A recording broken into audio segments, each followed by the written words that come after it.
So I'm going to pick up where we were talking about with the factorial ANOVA. Again, a 2 by 2 simplistic, relatively speaking, factorial ANOVA. So 2 by 2 means we have two factors or two independent variables, each with two levels, and that then we're looking for the marginal means, looking for main effects, so the marginal means of level A, so basically the rows, and this simply represents the effect that we find looking at our first independent variable, ignoring any other effects. And then we're going to look at the marginal means of our second independent variable, factor B, again, ignoring any other effects. And then we're going to look at the interaction, when the mean differences between each treatment condition are different from what is predicted by the main effects of each factor. So if a main effect is saying that, for example, and we're looking at factor A, the independent variable, we see an increase in level from going from level 1 to level 2, is that increase pretty much the same at both levels of the other independent variable and vice versa? In other words, when we have an interaction, one factor depends on the level of another factor, or the trend of one level of a factor is different from the trend of another level of a factor. And we're going to continue looking at this visually as a way to kind of walk through. So I'm going to walk through some additional examples. And again, I want to remind you that what we're not getting here is the statistical significance of any of these. This is more of just kind of trying to get into our heads the what's going on within the factorial ANOVA.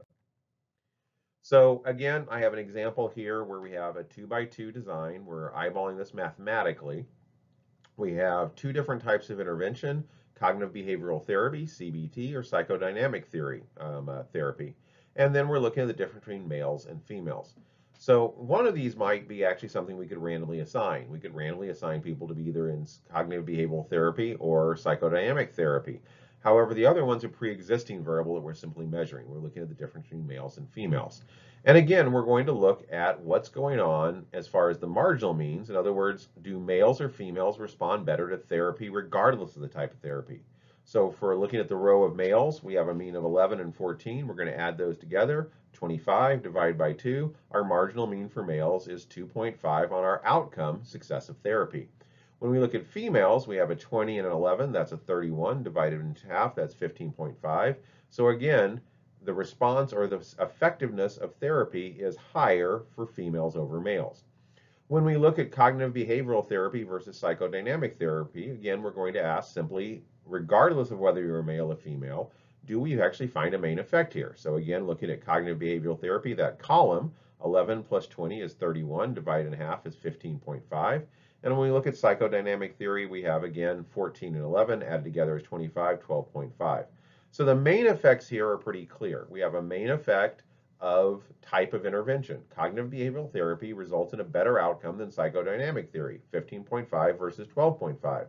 Likewise, we have a main effect of gender. Males respond more poorly and females respond better, again, biological, to the response of this therapy, so 12.5 plus 15.5. Our final question is there an interaction? So let's walk through this a little bit. We do have a main effect of gender. We do have a main effect of intervention. Now let's look at that interaction. So again, if we go from males looking at cognitive behavioral therapy to psychodynamic theory is actually slightly better for males. They respond better to that therapy. However, females respond much worse to that therapy. So we're seeing a difference in the trend. Also, if we look at going across the board, looking at CBT, the difference between males and females is much larger than the difference between males and females in psychodynamic theory. In other words, we definitely have indication, at least eyeballing this mathematically, that there is an interaction. So again, looking at this is an example of a main effect for A, a main effect for B. So A is gender, B is intervention, and an interaction between the two. So let's look at this graphically. So instead of mathematically, we can also look at how this actually graphs. So eyeballing the main effects for A and B graphically. So again, let's go back to our original example of major, psychology versus anthropology, and class, upper versus lower. So this is that first data set. And we can take a look at this. And what we're looking at here is if there's a difference between the two lines, that tells us that there is a difference between psych majors and anthropology majors. And we see a difference in the lines. So the red line represents psych majors. So regardless of whether they're lower or upperclassmen, they're scoring higher than the blue line, which is anthropology majors. We also then can look at the change in the slope of those lines going from lower to upperclassmen. If they were flat, there wouldn't be a difference between lower and upperclassmen. However, again, we see a solid line that is moving upwards. We have an upward arc between lower and upperclassmen, both for anthropology majors and psychology majors. So when we're looking at this graphically, if there's a separation of the lines, we generally may have a main effect for our second factor. If there's a slope to the lines, we may have a main effect for our first factor, in this case, class. If the lines would touch, or could touch, we have a potential interaction. In this case, the lines would never touch. If we extended them beyond this graph, both above and below, they would continue parallel to each other. There is no interaction.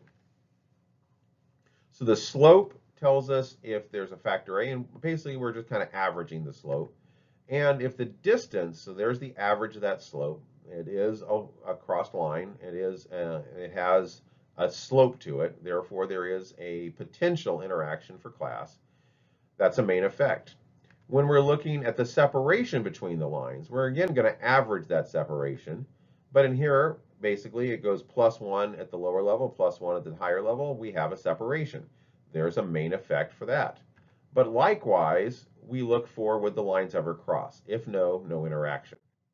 So let's take a look at, again, that data set that we started with in this example, where we're looking at cognitive behavioral therapy versus psychodynamic theory versus gender, males versus females. Now, it's a little more complex here.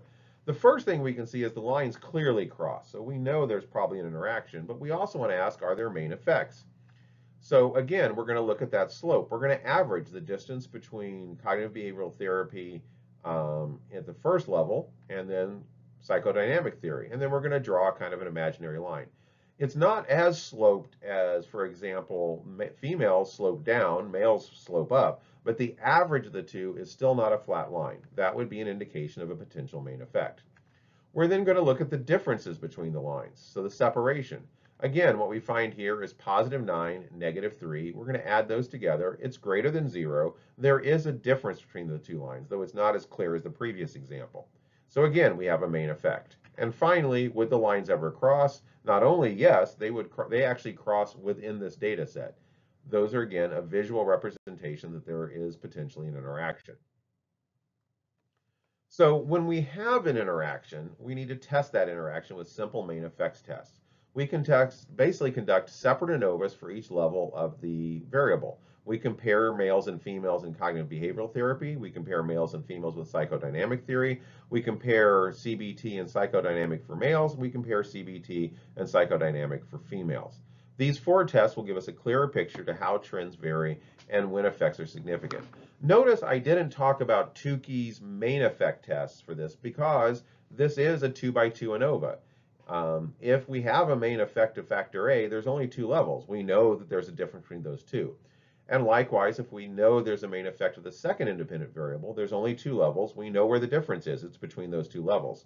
If this had been a 3x3 factorial ANOVA, we would have had to do Tukey's HSD test for each main effect and then go to the simple main effects. But in this case, because it's a 2x2 ANOVA, we're not needing to do those analyses for the main effects, because if they are significant, we know where the difference is. There's only one possible difference.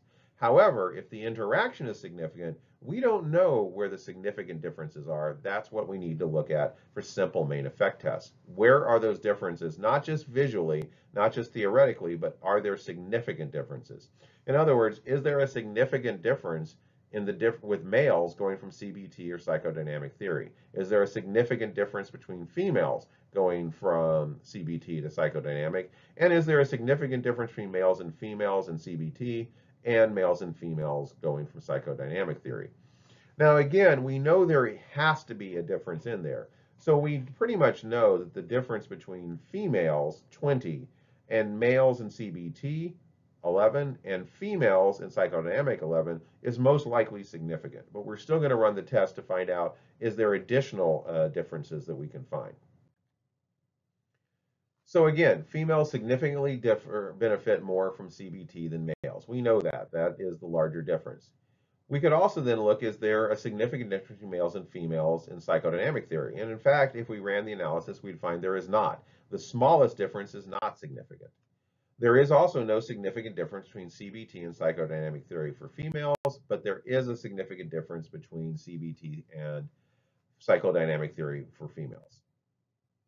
So there's that interaction. And what we would find here is that ANOVA for simple main effects, the main effects compare the marginal means for factor A and factor B. The interaction is when one factor of the level depends on the other factor.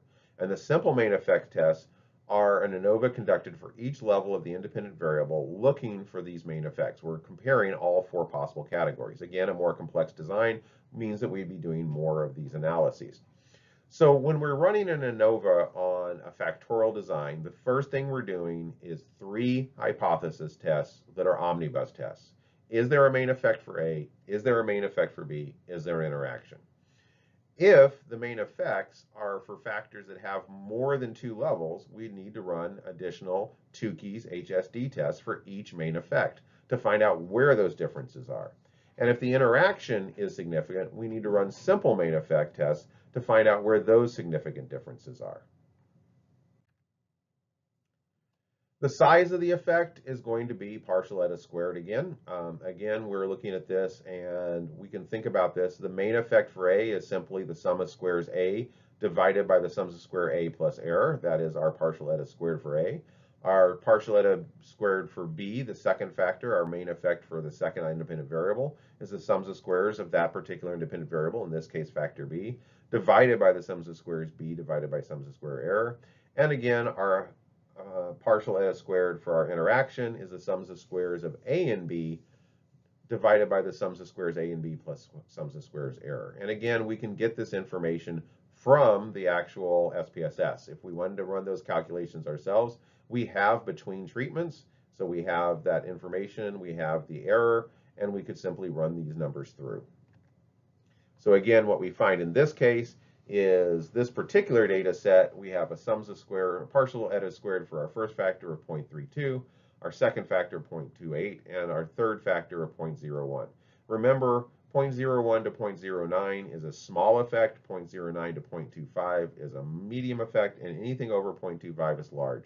So in this case, if these were all significant, we'd have a large main effect for A, a large main effect for B, and a very small interaction.